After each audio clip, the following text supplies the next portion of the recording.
name is Taran Solati. I'm professor of research and innovation in the Faculty of Forestry. It's my great pleasure to welcome all of you to one of our other research seminars. Before I start, I would like to acknowledge that the UBC's Forestry campus is located on the traditional ancestral land onto the territory of the Muslim people. This land has always been a place for learning for the Muslim people for thousands of years that have been fostered history and traditions from one generation to another on this site. And we are grateful to have the opportunity to teach, learn, and do research on this land. I also would like to thank Frederick, Louise for setting up the AG system, Sonia and Jillian for advertising the research seminar, and also me for ordering lunch and setting up the room. Now, I'm pleased to introduce our speaker, Dr. Haibo Khan. Haibo received his PhD from UBC Civil Engineering in the field of sustainable construction. He was an assistant professor for more than 2 years in UK before working in the Department of Wood Science in the Faculty of Law. Dr. Khan's research area is in building information modeling, life cycle assessment, and building energy. He has extensive industrial and research experience on promoting sustainable building construction with the integration of advanced building systems and renewable energy. His work focuses on integrating innovative technologies into sustainable business design to achieve low carbon buildings with the consideration of social and economic impacts. Please join me to welcome Dr. Foss.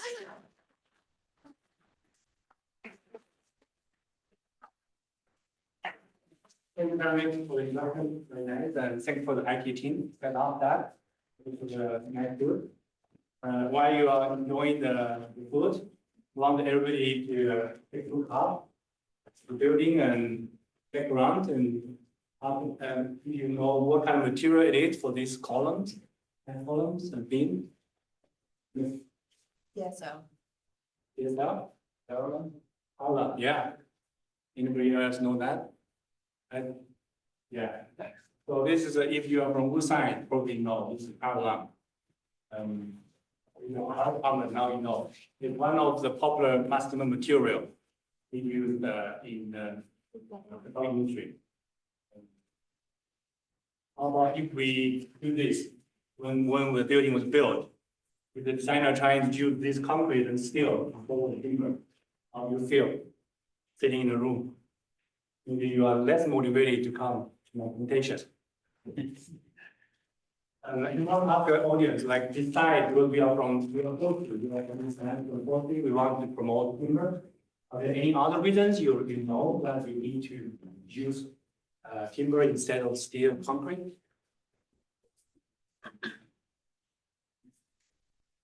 Feel better, right? I said you look good. Any other reason you can think of? It's easier to recycle afterwards. Okay, thank you. Yeah, definitely environmental performance, environmental perspective. Timber being different from concrete and steel, right? And the cost as well. Cost, we'll talk about it later, right? You can see here is a research shows that on the left side, the figure is a 7.3 meter of beam.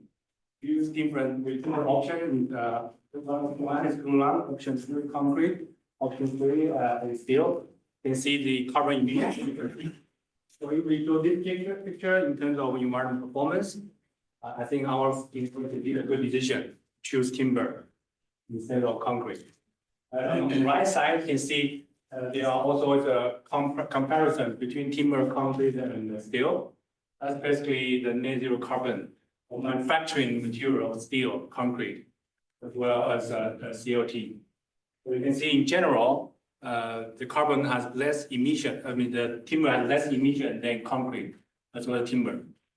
So this is maybe next time when you come, we'll ask you about that. Since we're from forestry, right? We can tell them the reason why we need to promote timber. I'm sure if you're from resource management, the resource of the forest is also very important. So what we talked about just now was basically all materials. So material has an impact when we manufacture it, no matter where it's coming from. So this is called embodied carbon. We need to manufacture and cut it and harvest and put it in the factory and forecast it and create the emission. For a building to be sustainable, for a building to achieve lower carbon, embodied carbon is part of it.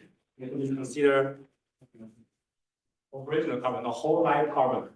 If you understand, if you heard about life cycle, you will understand.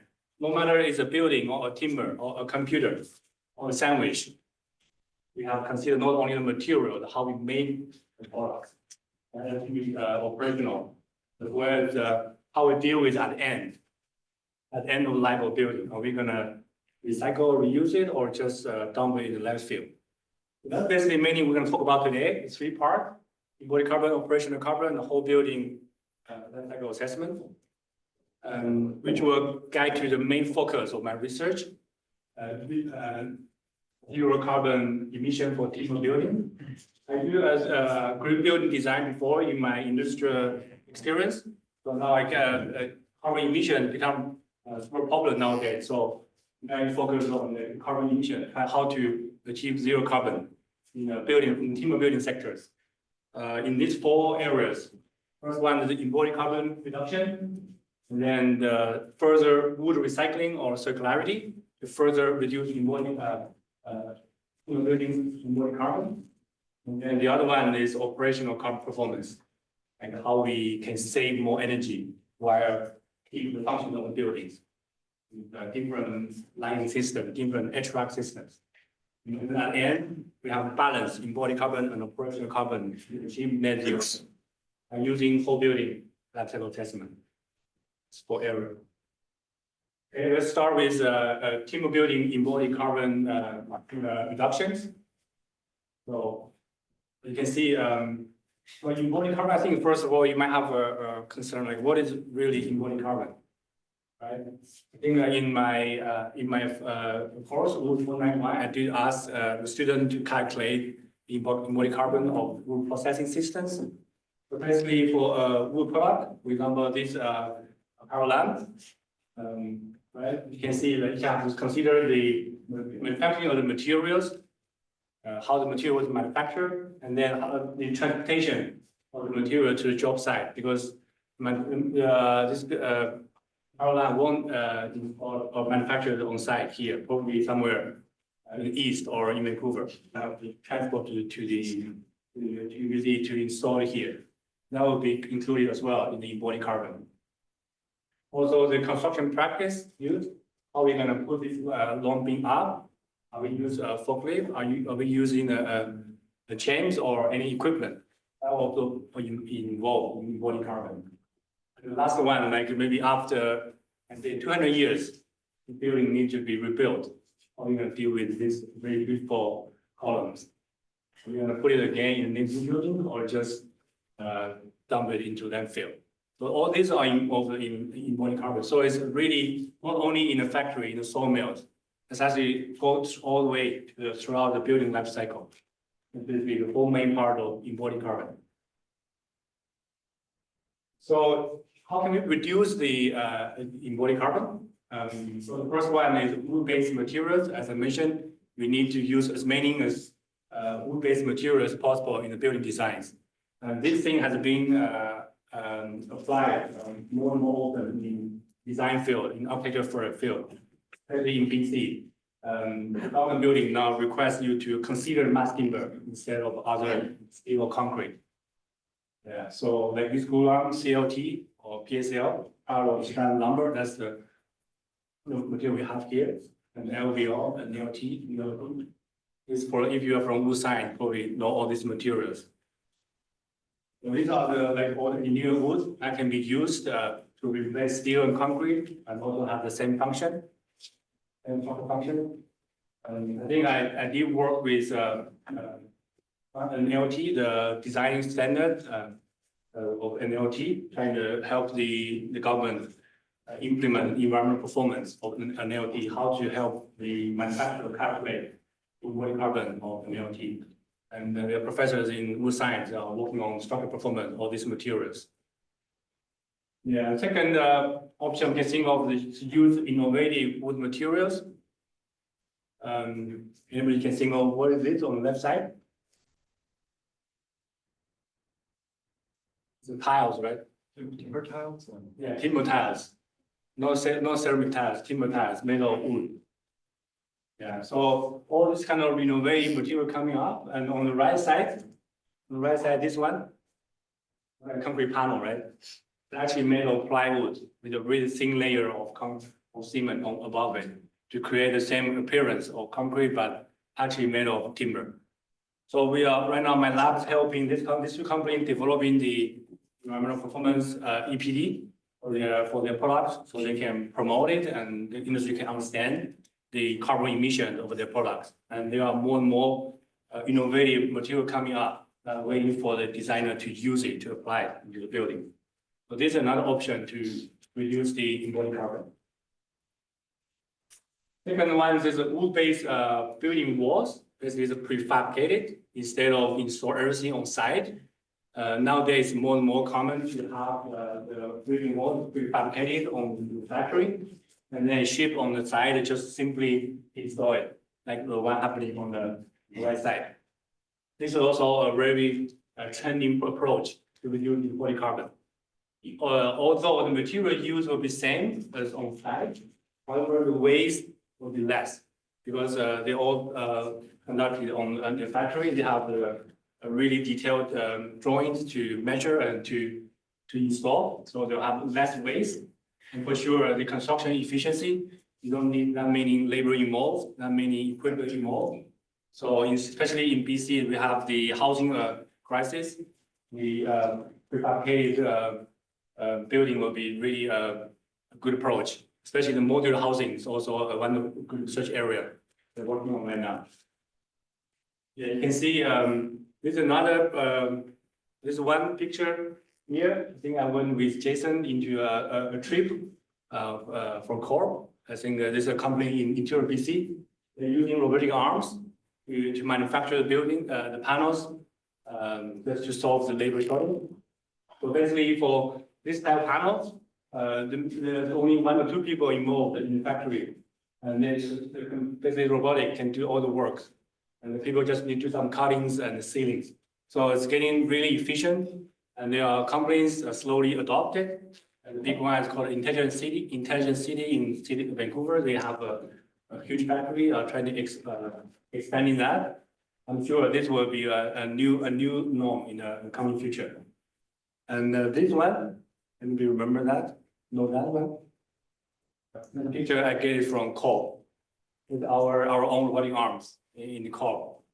And then again, there's one in our Corp center, and there's some research going on trying to use that one to try to adapt and support the industry to overall digitalization information. Yeah. And third option is negative carbon emission using bio-based building materials. This one is quite as a new field. Although there are many materials available in the lab scale, materials that are used in real life is still minimum. These 3 are the popular ones, like the straw bale panels, using the straw to create building panels and install it, like really old style. And also hempcrete. Use hempcrete. The hemp mixed with some other material to create panels and install in the buildings. All these 3, and also wood-based insulation materials.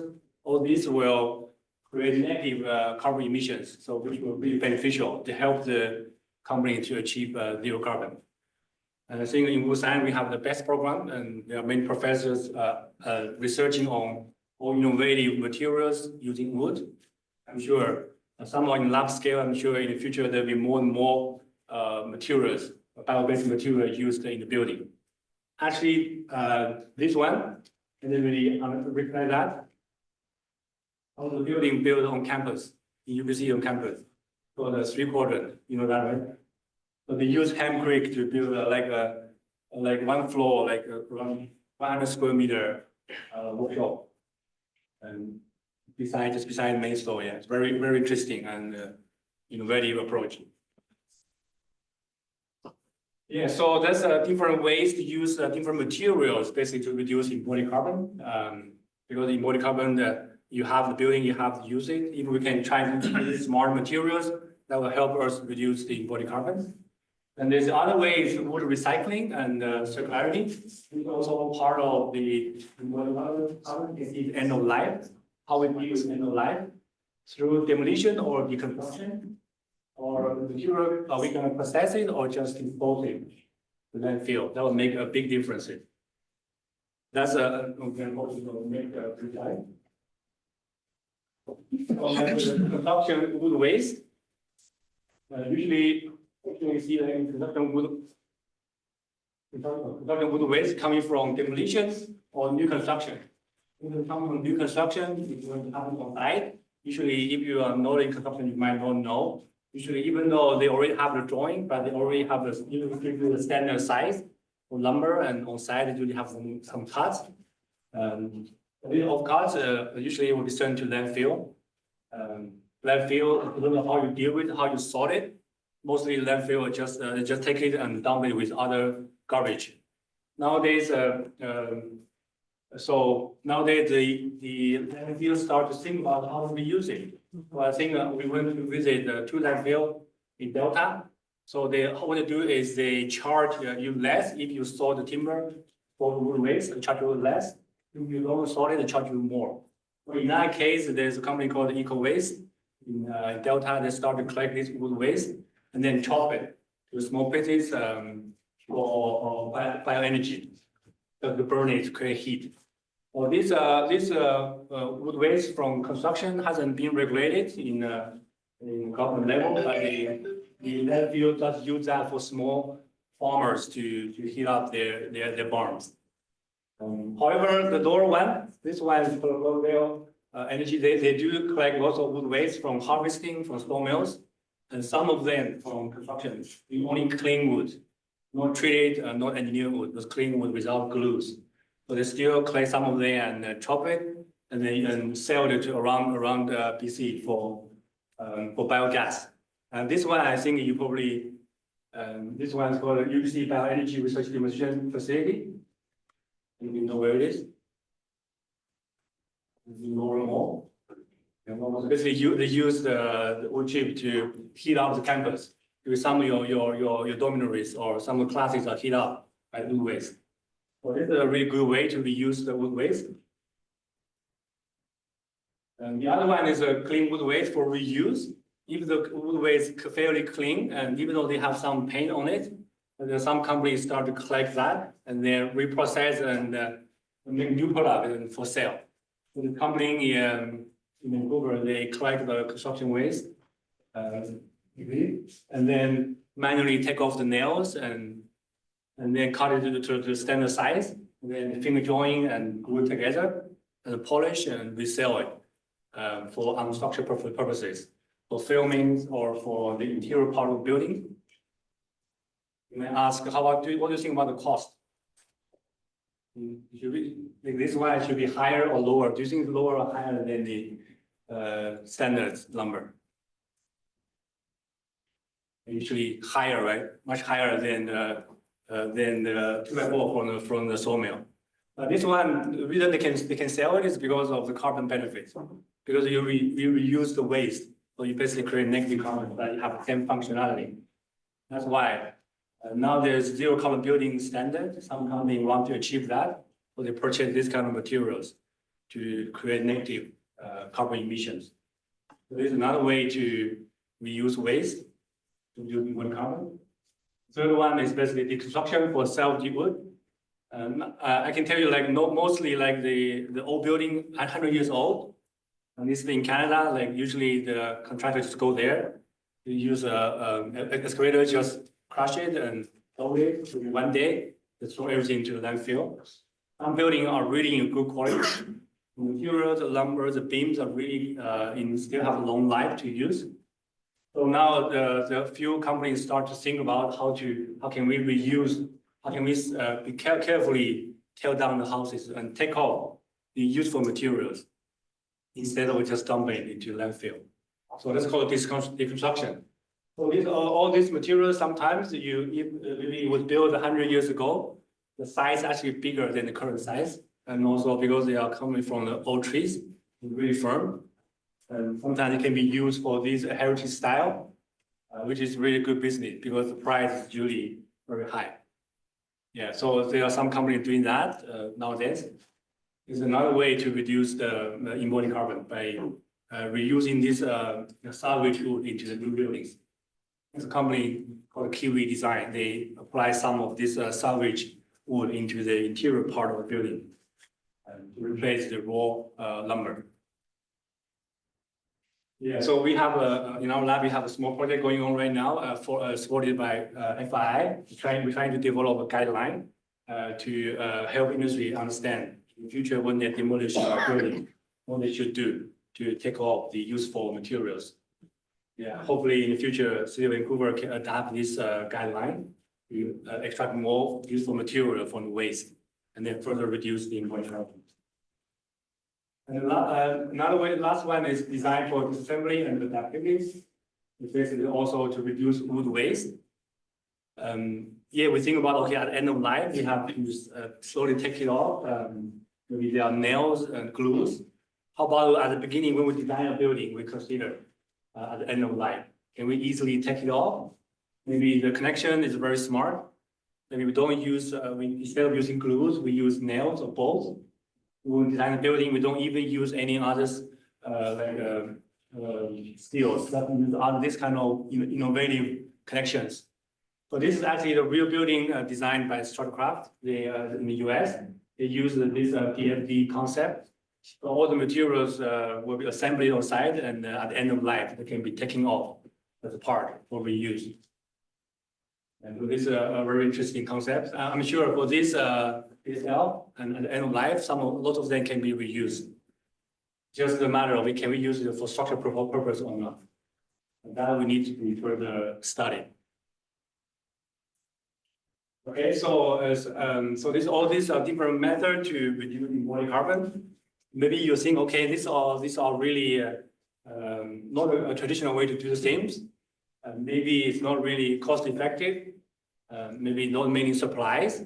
However, there's a regulation coming up from City of Vancouver. They have embodied carbon guidelines, which was developed last year, and next year they will start. This year they request the companies, designers to claim their embodied carbon, and next year they will request all the design companies to reduce 10% of their embodied carbon. And with the time goes by, you have to further reduce embodied carbon. So with this enforcement, I'm sure all these techniques will be used more and more often in the buildings to achieve the target.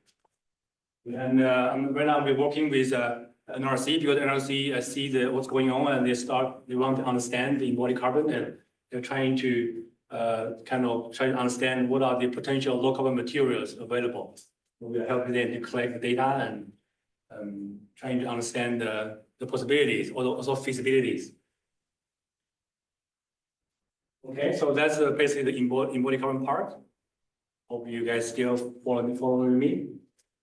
And the second part will be the operational carbon reduction. This one actually was very popular during my PhD studies. It was really popular like 10 years ago. Now has already been adapted by the industry. Yeah, but still super important. The word operational means like when we use the building, what are the emissions, right? What do you think are the operational emission happening right now? Do you think of any? Lighting, right? You need lighting to light up the house, to heating. These are all the operational will create operational emissions. What kind of energy used to heat up the building? That's what we talk about for the operational building. So operational carbon includes CO2 created during the building usage stage. It's either direct emission or indirect emissions. Maybe in Metro Vancouver, in the city wise, there's not many direct emissions. Direct emission means the diesel you use on site, natural gas you use on site. Some cabin they use diesel to heat up, light up the houses. And indirect emissions is basically the electricity we have sent out to our house by grid. So the emission actually happened on manufacturing side, on the production side. So these are basically direct and indirect emissions. Well, if we want to consider the building to be really nice, we have to consider embodied as well operational carbon. Only focus one, we want to make the other part worse. So that's why we have to understand operational carbon emission as well. So in order to have a good operational carbon emission performance, there are a few ways we can do. The first one is the building envelope. And you guys all heard about like the passive house, right? Or the net zero energy building. The envelope become usually like this, maybe just a concrete with 2 layers dry walls. Now it's like double the size, almost 400 millimeter, because all the insulation is added on. Because if the building is thicker, they will be more thermal resistant. The heat or the cold inside might leak outside. The heat exchange between cold and warm air won't be that easy. The second way is the air tightness. Air tightness means maybe even though you can feel it, but sometimes some buildings, especially old buildings, they have gaps or holes between the connections, which will create leakage. Also around windows, you can see when you're close to the window, you can see the wind coming up. That's all the air leakage. So for the newer building or for retrofitting buildings, you want to stop this air leakage. So by using all the film membranes, even some glues to cut out all the things. And then there's the air blow door test. So basically, they ask you to close all the windows and open one door and put a fan in, keep blowing air into the house until the pressure stabilized. And then depending on how much air is put into the house, they will get estimate the air leakage. So that's how they do to test the air leakage. So for the newer houses, we all have this blow door test, at least in Metro Vancouver. So you feel like the air doesn't move much because of the air tightness. I also, the third one is HVAC systems. So, the furnace just to heat up the gas, heat up the air, also the whole water tank. We have different sources. Maybe some use natural gas, some use electricity, right? Some have 85% of efficiency, some have 95% efficiency. So all depends on the equipment. If your equipment energy star or equipment really have a high efficiency, so this one you can work on it to have a better HVAC system. And the last one, the utility selections. In BC, we have really clean grid, mostly powered by hydropower at really low carbon emission. But in some other provinces, we use fossil fuel to generate electricity, which will have really high emissions. So the utility selection will be also very important if you want to have a good energy performance. For example, for the hot water tanks, usually the natural gas hot water tank is quite common, but nowadays slowly we are to shift towards electricity-based hot water tanks. Electricity has less emission, and like in Vancouver, electricity is cheaper. When I live in Okanagan in central BC, electricity is actually more expensive than natural gas. For different area, different policies, you have to have a way to select. Have you guys heard about this clean, clean BC rebate? Probably it's super popular. I think during the summertime when it's super hot, the radio, the government, the leaves ask you, okay, please replace your furnace with heat pumps. The heat pumps has a much higher efficiency than furnace.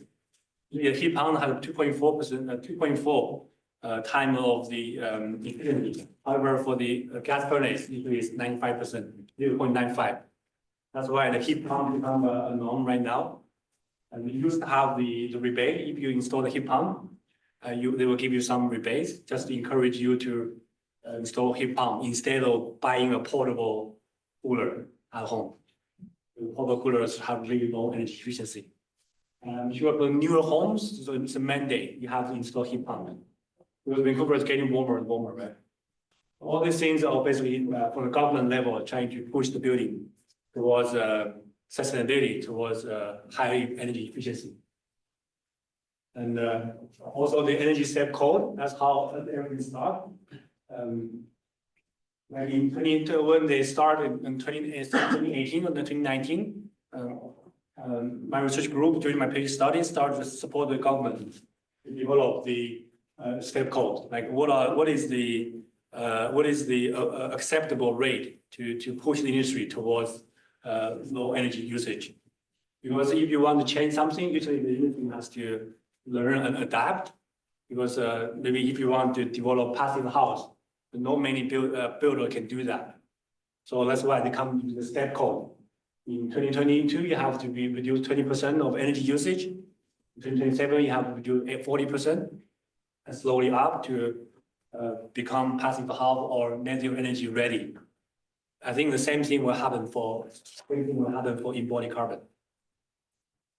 Yeah, so that's basically the operational carbon emission. In our lab, we have all the softwares and tools we have for simulation simulations. And we are right now working with whole buildings, because tall buildings, different material, different designs. Performance is hard to know. We're trying to working with designers to understand the energy performance of whole building. Yeah, so I think that's embodied carbon, operational carbon. So the last part is whole building, whole life carbon assessment by considering embodied carbon as well as operational carbon. Because if you push embodied carbon very hard, maybe you will sacrifice the operational performance. The building might not be that energy efficient. However, if we push the operational carbon a lot, like what we're doing right now, we have passive house with 2 layers of insulation on inside and outside. And then we have all the wrap in the houses and 3 layers of windows. That would definitely increase the embodied carbon. Is that good overall for building life cycle? So that's something we need to think together from both sides. Yeah, in order to achieve a net zero carbon.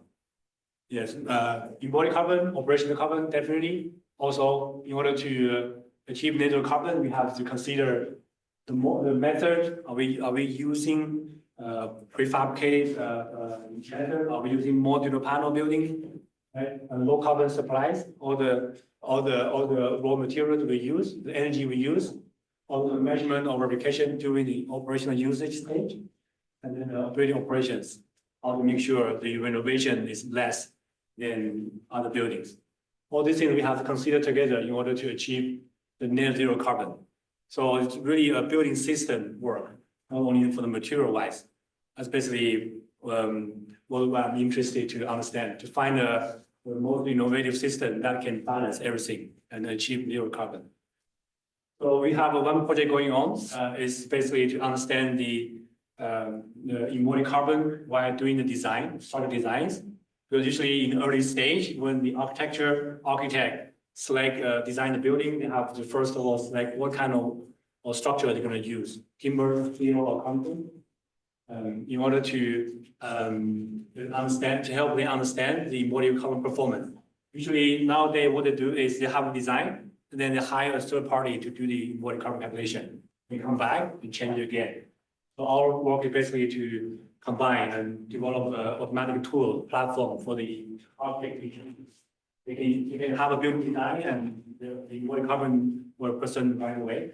In that way, they can know, okay, should I use steel or hybrid or glulam or COT?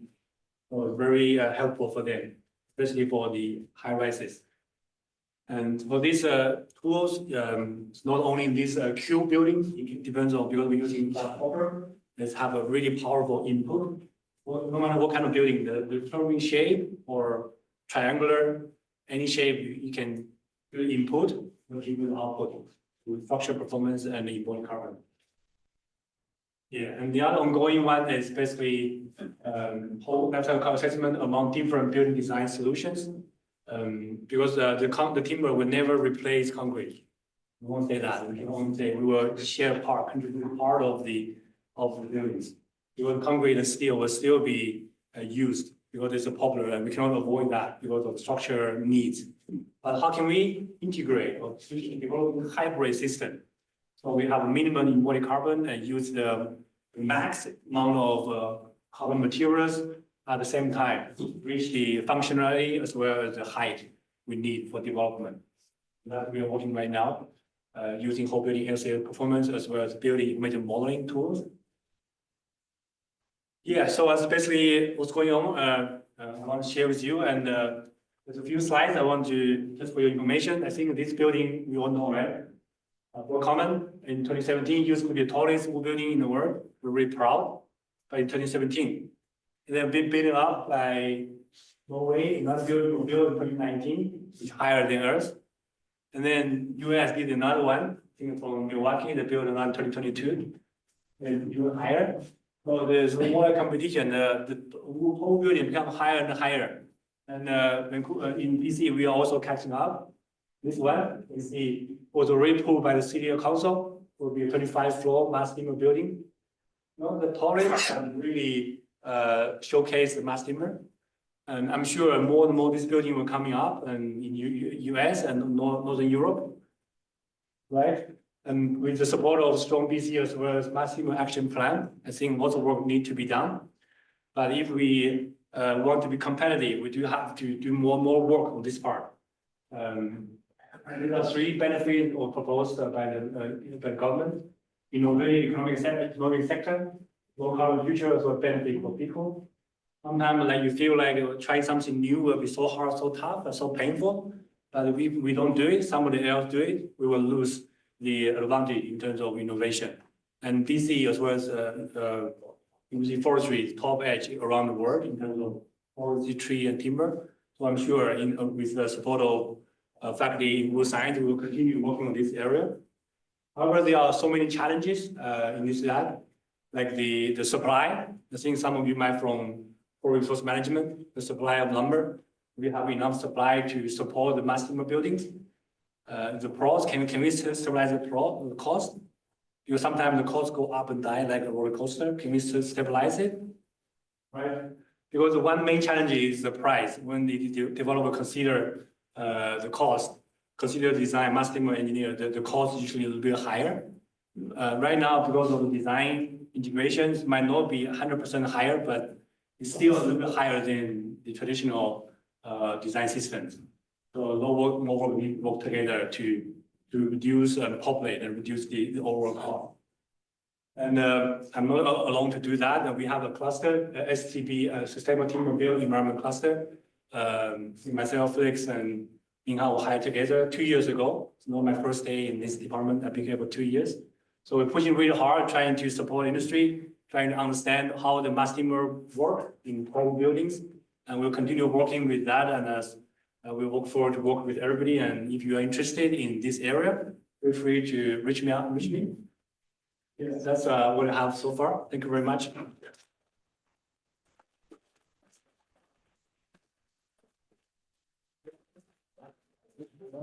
Any questions? So hi, We need to use the mic now or for the people on the Zoom? Or no? because the mic was only for Zoom. Okay. Those where we don't have Zoom. Perfect, excellent. And I have a nice big booming voice, I'm sure everybody can hear me. Very interesting talk, Haibo. Thank you very much. Since you mentioned FRM a few times, I of course have to speak up. Look, I have a question in a lot of your environmental assessment basically seems to start at the mill with the manufacturing of the lumber you're going to use it in your building. Yeah. But of course, there could be, of course, carbon implications depending on the nature of the harvesting system that is used, land use change, et cetera. So there may be a carbon debt, in fact, that your buildings have to pay off before they actually have a net value. Have you ever kind of try to extend the boundaries of your analysis back up to the harvesting side? Yeah, thanks for the question. I think that will provide the time next work. Yeah. Well, I do talk to the industry and they start to question me because some people are in concrete and steel. They always question about our LCA results in terms of timber. And they think like in the harvesting field, there are so much thing going on that will maybe use natural resources that will create a carbon deficit. And that part I didn't. Also, maybe once you harvest and cut it, maybe the next round, can you still have enough nutrient on the forest to raise the second generations? So these things I'm super interested to work on, and I haven't started working on that yet. Yeah, but definitely very excited to make the whole leap from the harvesting all the way to the end of life of the timber. Yes, great. Before your question, can I please ask everyone to sign in? We didn't have registration, but the Dean's office wants us to have the list of people who attended the seminar. If you please sign in, that would be great. Interesting talk. I think you showed a picture of Jackson, recycling lumber, right?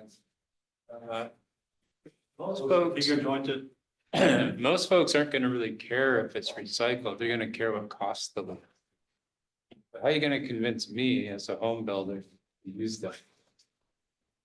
Not timber or the recycled wood? Yeah, recycled wood. But Yeah. Yeah. How are you going to convince us to do that? How are we going to have to pay the premium for it? And do you ever see a time in the future when recycled lumber is going to be cheaper than fresh lumber? Yeah, it's thanks for the question. Yeah, I think I should move over to Jax in that processing picture. So I think for the cost, I do also ask the manufacturer about these questions. The reason the people purchase is because of the zero carbon. They want to achieve zero carbon building standard, so they have to find all the ways to reduce embodied carbon. Right now, like the manufacturer company, they collect the construction clean wood waste from like randomly from small suppliers, or because this take their effort to collect these resources. I know like in city of Richmond, they are thinking of building a warehouse. So all the contractors, they can send their wood waste into like a hub. So if this kind of thing happening, that will dramatically reduce the labor cost to get the supplies. So if you can increase the size of the factory, so that way probably will reduce. So creating more timbers, that will probably reduce the cost. You go around there. Thank you. Just a quick follow-up, what is the price difference between a regular 2x4 and the Urban Jacks finger jointed reclaimed? Do you know? I think said 2 times, more than 2 times. Yeah, so I think maybe buying that, it will be the cheapest way to reduce the carbon. Maybe if you want to use other solutions to reduce embodied carbon, it might be more costly. Just following up on those comments, since there is this carbon difference, is there potential for this to reach into the carbon credit basket in terms of kind of offsetting some costs there? Yeah, definitely. Yeah, so even Google does have some incentive you can use if you apply local buildings. You have some funding you can apply to kind of offset your cost. Yeah. So are things incentives you're talking about, incentives given for using wood or recycled wood in buildings, or something what Scott was talking about was if the builders themselves can claim some carbon emission savings and have some carbon tax. Yeah, so basically from the builder side. They have to submit the drawings, and it's not only like wood materials, like or no matter which material you use, if you can reduce the embodied carbon, it will give you the incentives. Yeah, thanks for the talk. So my question is about the soundproof properties of the timber buildings. as we know that these buildings always having poor properties in terms of soundproof compared to the concrete buildings. So that nowadays a good approach to resolve these problems. Yeah, I know, yeah, just, I think the first day when I came, start work, the land asked me to research on soundproofing. You know, there's very, significant issues, especially if we went to high rises. I don't like vibrations, like Brockhammond, they do, cast concrete above the CLT to reduce vibrations. For the soundproofing, there's all vibrations. You can easily install the, soundproof insulation, layer there. It just costs more. Especially for residential buildings like 6 floor below. The developer just trying to do the minimum. We don't really install the proper sound installations unless it's required by developers. Yeah. Thanks. Thank you, question. Yes, please. Thank you. I don't know the first thing about wood processing, but it was very easy to understand. And so thank you for kind of distilling the information in the way that you did. One thing that came to mind when you're speaking about like the wood-based circularity models, I'm just curious if you know, like in BC, in Canada, or globally, whichever you're more familiar with, how much of that has become like a business norm where this is, or how much of it is slowly becoming a norm in construction businesses and building management businesses? Is it still, are we still kind of far off, or are people kind of paying a bit more attention? And is there more sanctions to not doing it versus doing it? I think it's still in the early stage, at least in Canada, because it's all about circularity. And circular economy or circularity was proposed by Europe, so they have a few more steps than what we do. Like in improved area, also like in a new company in Alberta, also a company in Ontario, they start to claim to consider the wood waste.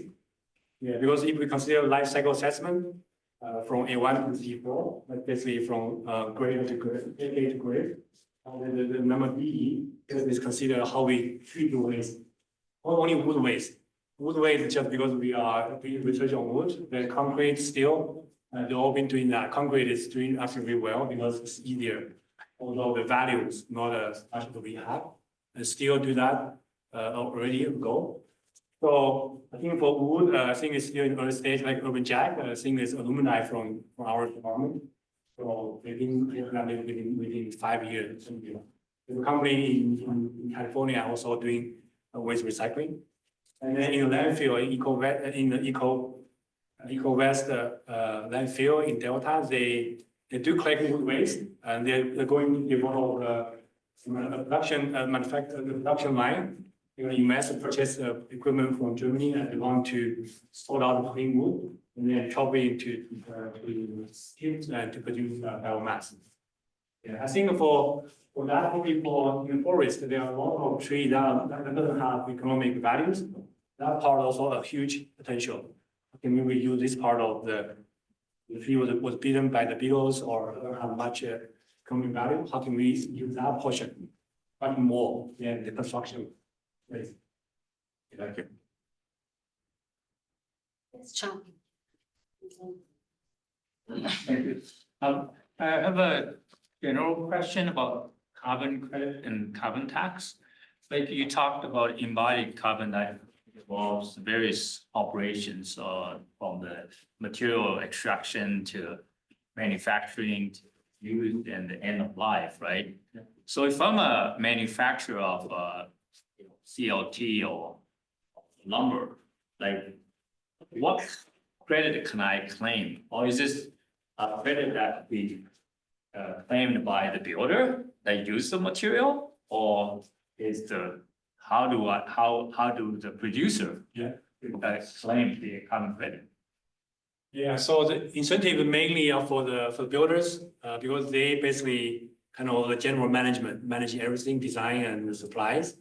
For the suppliers or for the manufacturers, usually they have the like EPD, environmental product declaration. If they have this, they have their material claim, environmental claim, then people know the emissions of their product.